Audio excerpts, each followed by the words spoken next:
Well, good morning, and just like you asked the professor earlier, you asked, this should be a straightforward thing. Why are we still going back and forth on it? And the answer should have been also straightforward. But let me tell you, this thing started, in the first time of President Obasanjo, when I was the MD of AP, and then PPPRA under the late Rashid Badamasi was actually formed. And then we started that journey about trying to see how we could put the template. And at the time, the price was just about 30 naira. So I remember a meeting we had with President Obasanjo where Funsho Kupolokun was special advisor and Gaius Obaseki was the group managing director of NMPC. And then this question came up. Why can't we just make it straightforward and that? And I remember exactly what I told the president at the time. You cannot control the price of a product that you don't own. And we are still going back to that angle. Today, we mentioned Nigeria has 4 refineries during the introduction, and all these refineries are producing at all kinds of capacities that you have. The bottom line is we don't have enough petroleum products to be able to satisfy the country. You get all kinds of numbers. Some people say we consume roughly about 35 million liters, a day of gasoline. That is petrol. And then other people say it's up to 40 million. So we don't even refine up to 50% of that in Nigeria at the moment. So which means we import the balance. Now, since we import the balance of that, who does the importation? All this grammar about, I'm sorry, my brother from Ipman is sitting there. We always had these kind of issues between the major marketers where I belong, as well as Ipman and Dapman and the rest of that. All this grammar about importation, the NMPC is still the biggest importer of petroleum products. NMPC imports, and the NMPC now gives to the various marketers, and then including Ipman, NIPCO, and the rest of that are all coming. So they are the biggest importers of petroleum products. If that is the case, why should there be subsidy issues? NMPC, petroleum is an international product. It's internationally traded. The professor mentioned it correct when he said the issue of corruption, and these are responsible for all the problems that we have faced when it comes to subsidy payments. So the government has a role. The government can say, all right, let us go ahead and fix all the refineries, if the corruption will not be there to ensure that, because we have seen a lot of turnaround maintenance over and over and over, and they are not working. As a matter of fact, that's why we in Dangote decided that we are just going to build our own refinery, and God's willing is going to come online very soon. So you have seen that over and over and over, and it has never worked because of the corruption involved in it. There are people who feed on subsidy, but the government can actually decide and say, since we are the biggest importers, since we own all the depots, we own all the facilities, there will be only one importer. So the issue of subsidy is out. I know my friends from major marketing companies, because I'm now back in Dangote and Sugar. So I no longer belong there, so I can talk freely. So I know my friends from the major marketers will not like this. But the truth of the matter is, the only importer of petroleum products, legitimate importer of petroleum products, is NMPC, because they own all the facilities here, Atlas Cove, their Papa factory. So they can import and actually sell to these guys, and then remove the issue of subsidy completely. That way, before we finish our refinery, all these problems about importation will be over. Because today, the reason why you are having this problem, and my brother from Ipman has mentioned that, the landing cost today is higher than the price set up by PPPRA. So the major marketers, Ipman and Major and Moman, are not going to import. But when the price is much lower, they will only rush and import. In fact, they will not be taking product from NMPC. And that's part of the problem that we are facing in the country. So it is better to clear it and say, all right, no, we are going to be the sole importers, whether the price is higher or lower. We'll import and we'll sell. In that case, there will be subsidy on one end. So it is also not right for government to say we are not going to pay subsidy. If you dictate a price and say this is the price of the product, at the end of the day, you now say, all right, go ahead and import. The price is higher, but we are not going to pay subsidy. Who is going to shoulder that cost? Most of these companies are owned by shareholders, and owned by other private individuals. So they are not going to pay the difference. But government is known for doing that. So there are times where the prices are higher than Nigeria, you know, we enjoy. When the prices are lower, the government enjoys. So there will be time when government is making profit and government is making losses. As long as you have transparency, honesty in it, and then reduce, I won't say remove completely, but reduce substantially the amount of corruption involved in it. And with that, believe me, all this problem will be resolved. We started it a long time ago and we're still on it, and it will continue to be on it as long as we don't have a clear path. PPPRA will sit down in Abuja. We had arguments with them over and over. They will sit down, look at the template international price, plat, you know, and then they will just set a price. All importation is done to Lagos or Port Harcourt. In most cases, only to Lagos. You know, all importation is done here. So what happens to the price of product in Maiduguri, in Kano, you know, in Jigawa and in places like that? You know, so that's where, but you see, government has all the depots. We have over 20 depots. We have depots in Gusau, depots in Sokoto, depot in Kano, in Kaduna, in Maiduguri, in Calabar, in Yola. It's government that owns all these depots. So government owns the facilities, you know, through NMPC. For that reason, government has pipelines connecting all these depots, even though the most effective depot is the depot in Suleja, because that's the seat of government.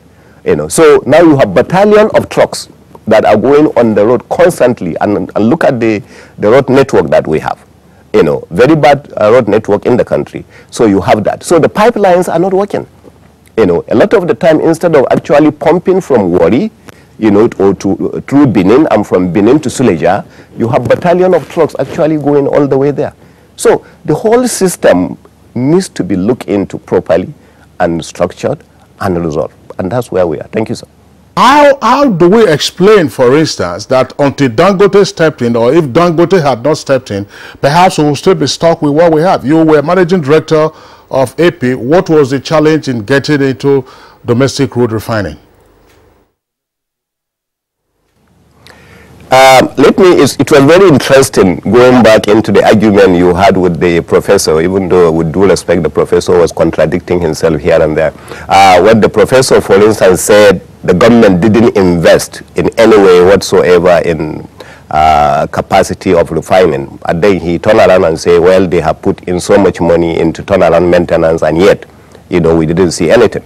Because in reality, the government did invest. The government has always invested so much into turnaround maintenance. At the end of the day, nothing happened. So that's an investment. You know, so yes, the government didn't increase capacity to build another refinery. But then you actually pointed it out clearly when you said the government has no business in business. It may not be as direct as that, but the truth of the matter is, the moment you allow the government to be the sole refiner in the country, you know, you are going to have corruption and you are going to have all these kinds of problems. So it may not be direct that the government has no business, but the government has limited role in business when it comes to especially oil and gas in Nigeria. We are producers of oil. Today we produce roughly 2.1 million barrels of oil a day. If that is the case, who are the real producers really? Shell produces over 50% of that, followed by Mobil, followed by Chevron. You know, the three of them together produce over 80% of Nigeria's production. Not one of them has a refinery. I spent most of my career life in Houston, Texas. In Houston, every one of these companies has a refinery, you know, in Pasadena, Texas. You know, every one of them. Some of the biggest refineries that they have are there.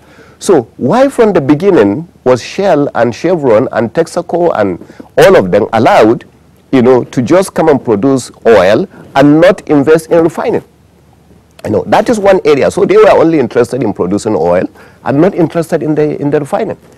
You know, if you look at most of these companies from the beginning, you know, Unipetrol today, not Unipetrol, you know, corn oil today, that was Dolchem, actually was owned by Shell.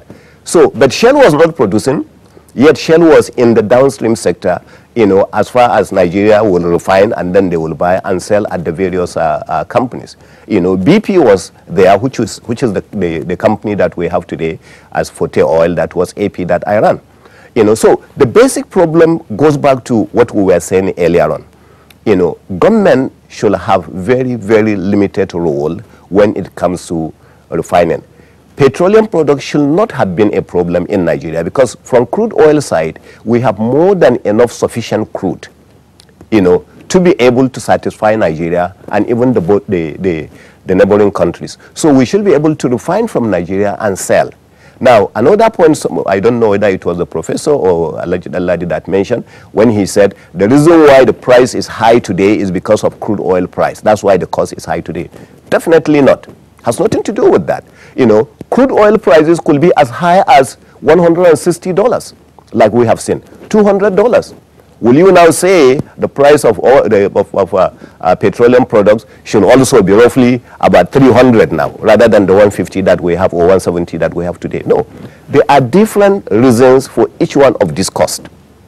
Okay? So as a matter of fact, when the price is just 67 today, you know, for that reason, the price of petroleum products should have been much cheaper.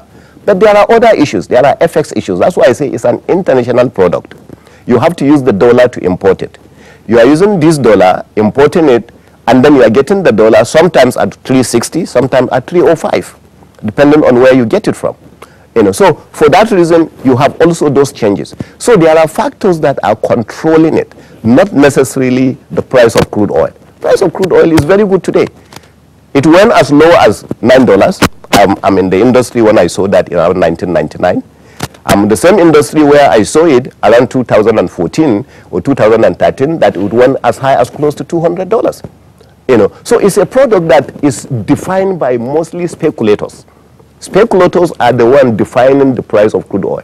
They will just jump up today and say, there is going to be a problem in the Middle East. All of a sudden there is panic buying. So that's why I say Nigeria has no role, no control over the price. And so since you have no control over the international price, you should have limited control here. So give the allocation. I had another issue actually that the professor mentioned when he said they have a new plan, that the new plan now is to give the crude oil. Let me give you a good example with NNPC. NNPC should be receiving 445,000 barrels per day. Even though the refineries are not producing that quantity, NNPC is still receiving that quantity. So what are they doing? They are allocating whatever is the portion, 20%, 30%, 40%, whatever it is to the refineries, and the balance they sell to the market. If that is the case, the NNPC could go into a processing agreement, give that balance to another offshore refinery to process, pay, and return it, and we should not be having subsidy. We should not be having the problems we are having today. You know, so I'm telling you that I agree 100% with the professor. The corruption in the system will not allow it. You know, again, my big brother from Ipman says, no, NNPC should not be the sole importer. Fine. If NNPC should not be the sole importer, who is the sole importer today? Because the petroleum product marketers and the importers, nobody wants to import because the price is higher. But the moment the price is lower, NNPC will be fighting with what they imported to even sell. Nobody wants to pick from the same Ipman and the same major marketers, you know. So, which means this is something that could be arranged. You know, you can say, all right, major marketers, if that is the case, this is the way, import 50% of it. It doesn't matter the price, adjust your import. So, full deregulation. Or you can say, no, you continue to buy from us and we set up the price. And then we have a processing issue to go ahead with it. If we go the line of the professor with due respect, you know, if you remember, 10 years ago, so many licenses were given to refineries to import. Do you know some of these same companies, before they even started producing, constructing the refinery, they wanted NNPC to start selling crude oil to them at lower price so they could sell and then get into that business. Isn't that corruption? You know, you have not even built the refinery and you want to do that. So that's why when he mentioned the idea that they have a plan and then they want the price also to be sold to them, that should happen only after the refinery is fully constructed and commissioned. If that is the case, then you can get it at that price. And if you are getting it at a subsidized price, you should also sell it at subsidized price to Nigerians. You know, these are all the templates. They are very simple, straightforward. You don't need any special intelligence to do this. But as long as we remove from our minds about all this, you know, corruption and what wanting to be rich, then you should be able to resolve the matter. And that's where we are. Really. Thank you very much. Make of his suggestions. And then another issue that Danladi Pasali raised was the issue of Dangote, you know, having its refineries or largely to export. What's your take on that? Let me start with the Dangote, even though I'm not here speaking for Dangote Refinery. You know, the gentleman who should have done that, his name is Mr. Dev Kumar Edwin, you know, who is my boss. He will have been the right person to speak on the issue of the Dangote Refinery. But nonetheless, Dangote is not building the refinery purely for export. This I can tell you straight away. You know, the reason why you should know that is because all the depots that are being constructed at the moment are aimed towards selling the product locally. Dangote believes in the local business, you know, not necessarily that. You will have said that today we are exporting cement, but we didn't build the cement plants in order to export cement. We built them purely to sell in Nigeria, and then the excess we export. Now, going back to the other aspect you mentioned about all the suggestions being made by the professor, you know, actually they are not new, these suggestions. And that's why when he asked the question, you know, I was a member of the OGIC in 2005 when we came up with the idea of the unbundling of the NNPC into 4 different companies. You know, and the idea then after unbundling of the NNPC, which was what was co-opted into what you call the BIP, PIB, sorry, into the PIB, you know, that is going into the house. And then also in 2009, I was also a member of the Vision 2020 committee that we came up with the idea of what are we going to do, you know, when it comes to the energy, and Engineer Funsho Kupolokun being our chairman on energy at that time. So we came up with all these ideas. But the truth of the matter is they are not likely going to work. You know, I have thrown something out there, you know, hoping that one of my co-guests was going to maybe comment on that. The issue of, I told you, in Houston, where I had most of my professional career, you know, we had all these big companies that are also present in Nigeria, that are the biggest producers in Nigeria, having refineries. And in Nigeria, they are not even dreaming of that. They are not thinking about that. They are not interested in that. You know, so I think Mr. Abdullahi, I came up with one of the issues. He said, yes, one of the reasons is the enabling law, you know, which was the reason for all the PIB, the reason for OGIC that we all came up with, to provide the law that will guide this. And I think also the professor here, we agree, you know, where he said, you know, in that case, you cannot tell these refineries they didn't take off, you know, because you are controlling the price. So you can't tell me to produce, say, sugar, for instance, today, I produce it, I import this, I import that, I produce it, and then you tell me I must sell at this price. You know, I'm using the money from the shareholders' funds. I can't just go into a business where I'm losing money. And that's why none of the refineries took off, you know, in the beginning. And this is the truth.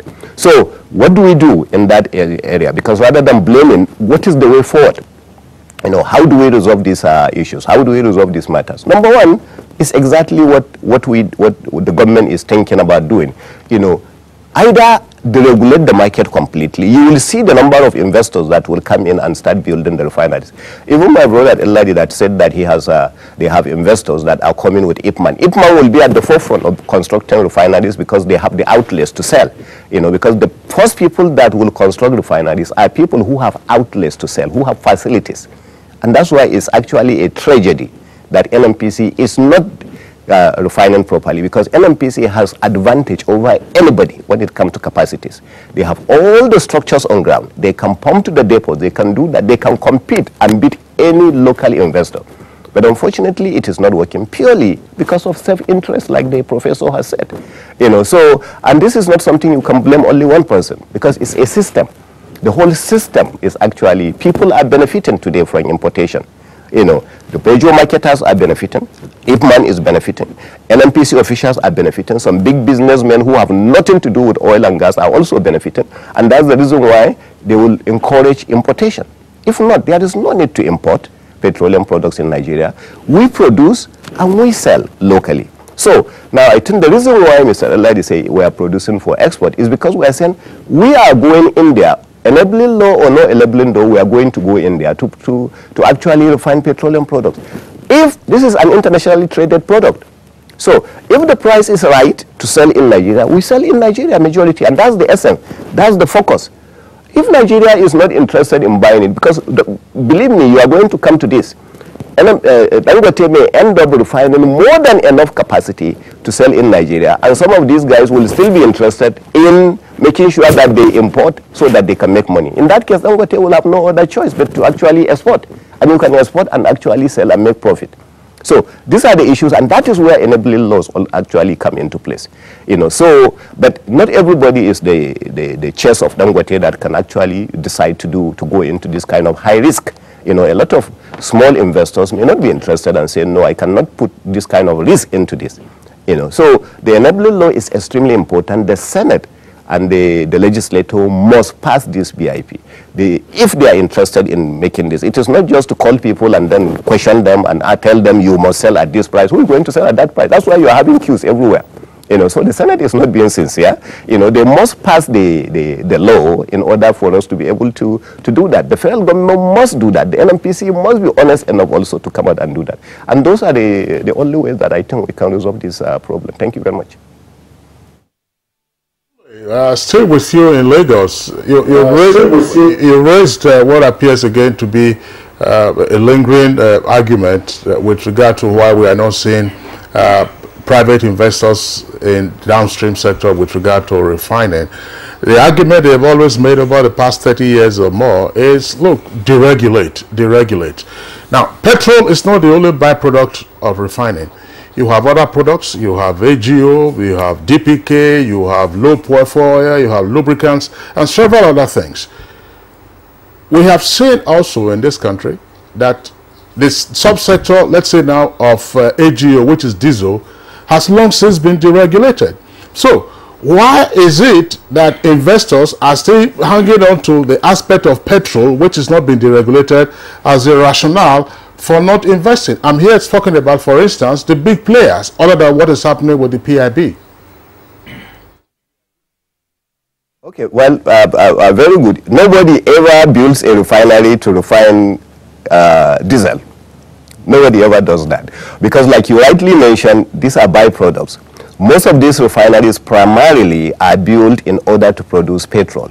So the question now will be, when you take 1 barrel of crude, what percentage of that is going to come? Because that's a different topic, and I'm between technical people like us, we have all kinds of arguments about what you add in order to get percentages. So some people will give you the standard, 50% of that is going to be the production, is going to be gasoline. Okay, and then you are going to have jet fuel. You are going to have the diesel, like you have mentioned, and of course all the other byproducts. So that's how the percentages move. So you can say that you have deregulated only one segment that is less than 50% of that, and based on that you build a refinery. It is not going to work that way, because nobody is going to go in there and construct a refinery to produce only diesel. Nobody will do that. So that is the reason why you are having that argument in that place, like you mentioned, because you are not going to achieve the efficiency, you are not going to achieve the yield, out of that, and it's going to be a very, very expensive venture, if you have to go into that. Smuggling is one issue that a lot of people have said that we're dealing with right now, especially stakeholders, and speaking to the issue of, having other neighboring countries sell petrol at 300 naira, and then you see countries like Cameroon selling at 400 and 450 nairas against 145 that we sell, and that this will continue to be juicy for importers. Well, I think you are right, and again I will go and disagree with my big brother Abdullahi when he says there is no smuggling. It's just because of that. Definitely there is, and it has been there, and it will continue to be there as long as you have all this wide difference. And this is not only for petroleum products; it goes also for several of other products. Today, the company I run today, the sugar, people smuggle the sugar outside. When the price is better, they smuggle the sugar back into the country, and government has a role to play in that to make sure they stop that. And majority of those ones that are actually doing that are individuals rather than institutions. They are individuals who are actually importing. If you go across the border, and I travel extensively in this country, I go to Katsina a lot because I have markets there. I go to Sokoto a lot because I have markets there, and I go to Maiduguri a lot because I have markets there. And you will see that a lot of things, trucks actually move from Mobi. If you are there, if you are in Katsina in the night, you will see all of them moving, and if you are in Sokoto zone, you will see Kebbi and the rest of that. So it is there. Let's not deceive ourselves that it is not there. And that's the reason why when the issue about how much the quantity was, I answered earlier on to tell you that it's also controversial. Some people tell you it's about 35 million liters that is consumed daily. Some people tell you about 40 million liters that are consumed daily. So a lot of it actually goes to some of those places. So that is on that. Now, coming back to the other aspect of the closing remarks that I have mentioned, I think one is we have to go into providing the enabling law to ensure this happens. Two, we have to ensure that since we have no control over this product, we can also not say that categorically define that there will be zero subsidy, because you cannot control a price of a product you don't own. This is an internationally traded product, you know, that is the way to go. But in between now and the time that we have self-sufficiency, you know, if we say we are going to have private investors to come and invest in building the refinery, fine, but they cannot be briefcase private investors. They have to be serious, legitimate private investors. We have to encourage some of the producers.